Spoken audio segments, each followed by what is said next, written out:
질의하고 응답 시간인데요. 혹시 질문 있으신가요? 네, 감사합니다. 누구에게 질문하실지. 저는 유동지 목사입니다. 우리 인천 성경대학교 설립을 위한 첫 번째 심포지움을 했다는 것은 큰 의미와 중요성이 있다고 보는데 5년 전부터 우리가 기도회와 예배를 시작했다고 기도회 내용이 담겨져 있는데 그러니까 이 시점에서 가장 중요한 거는 몇 가지를 한번 제가 짚어보고자 합니다. 장시간 수고하셨는데 그러니까 1517년에 은퇴에서 이제 종교개혁이 일어난 뒤에 기독교 교파가 이제 막 사부로 연결이 시작했고 개신교도 굉장히 많이 이제 달라졌거든요. 근데 지금 2023년도가 됐는데 우리 한국만 하더라도 초교파 기독교 계열의 신학교가 많이 있습니다. 그런데 우리가 인천 성경대학교를 설립하겠다고 지금까지 준비하면서 그런 기존에 있던 그런 성서를 중심으로 해서 성경 중에서 가르치는 학교도가 어떤 차별점을 두는 것이 우리가 어쨌든 성경 말씀 중심으로 해서 우리가 신학생들을 양성하고 한다면 차별성, 어떤 특수성, 특징 이런 장점을 부각시키는 것이 굉장히 중요하다고 보고요. 지금 이제 유수의 신학대학도 대부분 보면은 정원을 채우지 못하는 그런 문제점이 지금 계속해서 일어나고 있고 향후에나마 더 어려운 점이 동작할 것이다. 이 어려운 시점에 인천 성경대학교가 이제 설립한다는 데 큰 의미가 있는데 과연 지금 학생들을 모집하는 것에 있어서 우리가 어떻게 할 것인가. 그렇다고 하면 우리가 어쨌든 성경대학교를 운영을 하려면 어쨌든 재정적인 부분도 많이 필요할 것이고 그렇다면은 우리가 단순히 이제 바이올라 신학교처럼 그냥 탈보 신학교 외에 뭐 경영대학이라든가 예술대학이라든가 심리대학이라든가 여러 가지의 한 47개 그 단과대학이 있는데 그런 식으로 해서 성경을 기반으로 하면서 각 분야의 전문가를 키워내는 일을 할 것이냐 순수하게 성경만 가르치는 신학교 중심의 커리큘럼으로 운영할 것이냐 이런 부분을 먼저 일단 올곧게 줄기가 세워져야 할 것이고요. 다시 정리를 하면 지금 학생들이 많이 모자라고 있는 또 비단이 되고 있는 이 상황에서 어떻게 학생들을 확보할 것인가 하고 그리고 이제 신학교 설립 이념에 있어서 우리는 성경 중심으로 기반으로 하지만 다른 대학과 같이 이렇게 동일하게 여러 단과대학 또는 전문대학원 중에 하나의 그러니까 신학만 가르치는 것으로 할 것이냐 아니면 종합적으로 할 것이냐 그런 부분들이 일단 지금에서는 좀 어느 정도 서 있어야 그래 향후에 우리가 인천 성경대학교 설립을 하는 데 있어서 좀 속도감 있게 진행될 수 있다라고 봅니다. 그래서 저는 개인적으로 보면은 바이올라 신학교 캘리포니아에 있는 곳이 저 벤치마킹하기에는 아주 좋은 곳이고 또 거기에 특징은 초교파 기독교 계열을 제가 알고 있고 우리 또 인천 성경대학교도 하나의 교파나 교단으로 연연하지 아니하고 그런 식으로 운영을 하는 것으로 우리가 방향을 설정하는 것으로 기억을 하고 있거든요. 거기에 대해서 혹시 알고 계시거나 난 이렇게 했으면 좋겠다라는 생각이 있으신 우리 강사 두 분 중에 좀 얘기 좀 해주셨으면 좋겠습니다.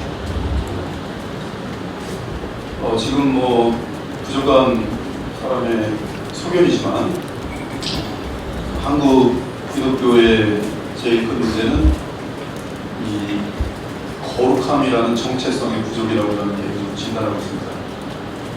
크리스찬 그러면 사실은 신용이 제일 높아야 되고 정직함과 또 그들을 보면 따뜻해야 되고 사랑이 많고 용서를 할 수 있고 예수 그리스도의 그 아름다운 모습들을 충분히 많이 나타내는 진실한 크리스찬들이 많아지면 이 사회의 부패, 빛과 소금의 역할인데 그것들이 거기서 막혀지고 이를 위해서는 제일 중요한 게 가정 같은 것들이 바로 서야 되는데 이러한 것을 생각에 있어서는 결국 이제 복음에 대한 본사는 다른 성경적인 이해 그리고 그것에 따른 기도 그리고 서로 협력하면서 그런 뜻을 가진 분들이 서로 세워나가는 것 그러한 어떠한 우리는 이 세상의 빛과 소금의 역할인데 그것을 이제 복음의 능력, 성령의 역사로 이 복음의 예수 그리스도께서 오셔야만 했던 그런 이유들과 관련돼서 정교하게 잘 전달되어지고 청년들이 거기서 이제 자신들이 변화되어지는 것을 보고 전달된다는 계속적으로 작은 시작이지만 그렇게 해서 인천 성경 신학교가 성경대학교가 도움을 준다는 성경 전체가 또한 삶의 모든 분야에 가족 문제랄지 직장 문제랄지 정치 문제랄지에 대한 어떤 해답을 제시한다는 거기서 유일한 다시 원위치로 돌아가는 오직 성경으로 돌아가는 거기에 저는 소라 스크립처라고 하고 싶어요.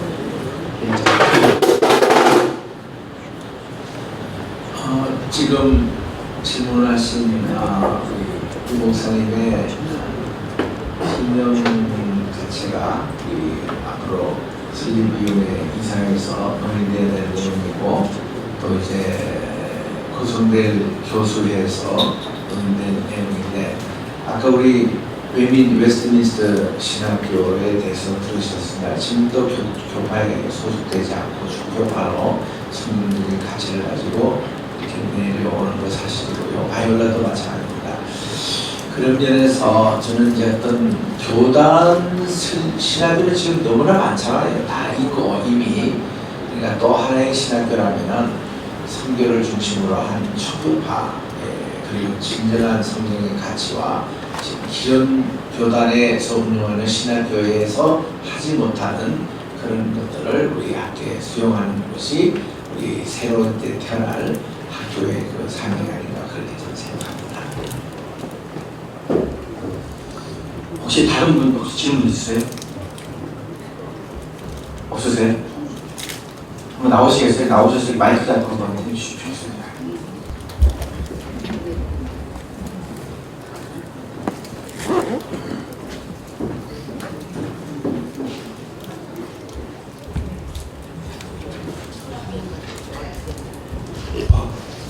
저는 개신교단에 속한 김명수 목사입니다. 우리 목사님도 페이스북에서 얼굴을 자주 했는데 성경대학의 설립이라고 해서 아까 말씀하신 것처럼 기존 신학들이 너무 많지 않습니까? 사실 제가 바라는 이 대한민국이 솔직하게 성경만 위한 순수한 연구소 하나쯤 있었으면 하는데 그것도 없고 그래서 이 성경대학을 설립한다고 해서 그 내용이 신학교는 아닐 것 같고 그래서 성경을 만약에 텍스트로 삼는다면 실질적으로 이 성경만 가지고 될 수 있는 게 아니라 성경에 대한 그 바운더리가 되는 고대 근동원 이런 것도 사실 필요하거든요.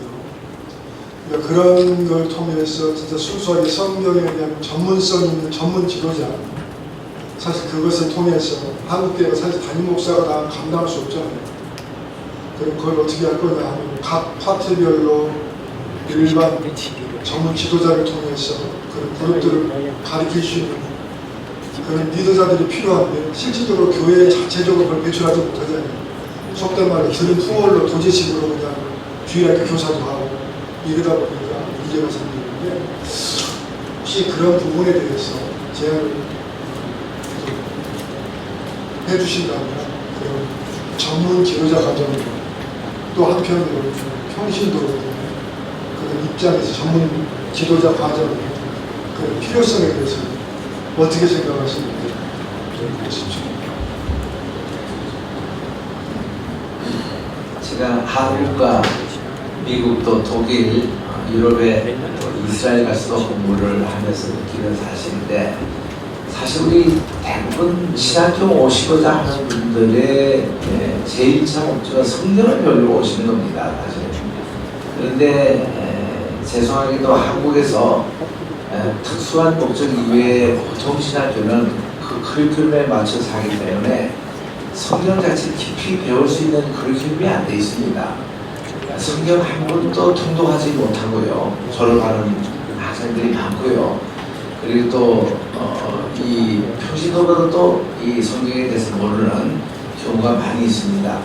저는 장신에서도 공부했고 총신에서도 공부했는데 장신에서는 그래도 성경 고사가 있어가지고 이것을 입학시험에도 있고 또 1학기에서 2학기, 2학기, 3학기로 올라갈 때 그거 이제 되지 않으면 유급이 되고 굉장히 그거를 좀 강조함으로 성경을 읽게 만드는 그 참 좋은 제도라고 봅니다.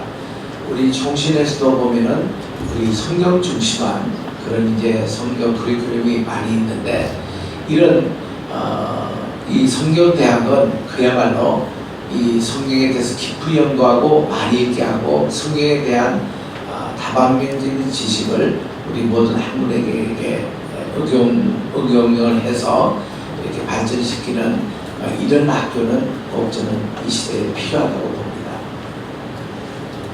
저 같은 경우는 그 예수 그리스도의 주 대신 살아계시고 지금 부활하셔서 만민의 주이시고 왕이신 예수님에 대한 어떤 구체적인 그러한 그 의식 또는 인식이 성경을 통해서 충분히 만들어지면 성경은 모든 그리스도를 중심으로 한 세계관이 충분히 제시되어 있기 때문에 각 분야의 전공자들이 예수 그리스도의 주 되심을 또 그리스도 안에서의 성삼위 하나님과의 교통 속에서 모든 분야에 대한 전문가들이 탁월한 전문가들이 배출된다고 봅니다. 왜냐하면 그것은 그 지금 이 아까 말씀드린 그런 어떤 성경을 복음을 정확하게 전달되어지는 신학교들 및 교회에서는 언제나 탁월한 그런 전 세계를 아우르는 그런 인물들을 많이 배출하는 것을 역사가 증명하고 있기 때문에 그렇습니다. 그래서 이 파란이라는 나라는 굉장히 작은 나라입니다. 굉장히 작은 나라인데 그 나라가 이제 복음에 온전히 서 있을 때는 전 세계에 굵직굵직한 철학자들과 신학자들을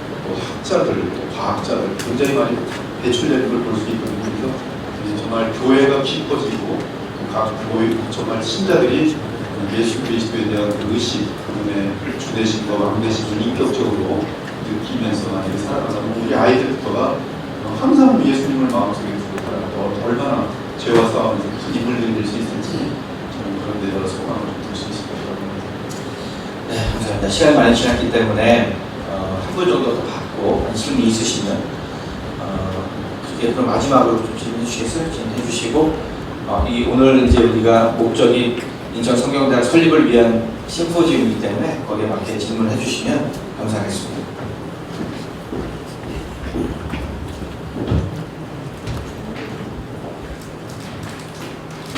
장시간 고생하셨습니다.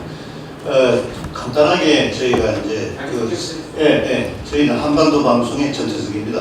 언론을 하고 있습니다. 서울 성경대학원 대학교 있습니다. 뭐 간단하게요. 그냥 이제 비교 뭐 한다는 게 이상하지만 같은 점과 차이점이 뭐라고 생각할지 10%를 답변해 주십니다.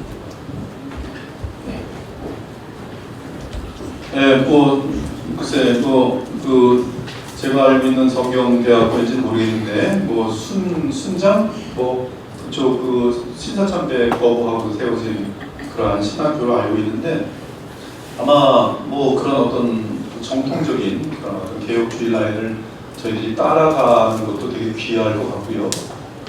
이제 아마 지금 이 성경신학 우리 인천 성경대학교가 서게 되면은 이제 좀 더 많은 선교에 대한 관점, 그 관점을 들여다보면 이제 그리스도 중심으로 많이 더 핵심을 좀 두게 되지 않을까 저는 그렇게 개인적으로 바라봅니다.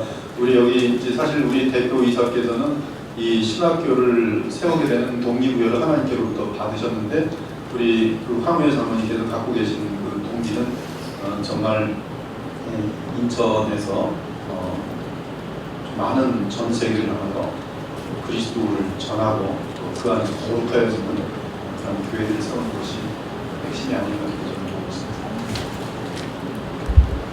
저는 할 말이 없습니다. 서울 신학교에 잘 못합니다.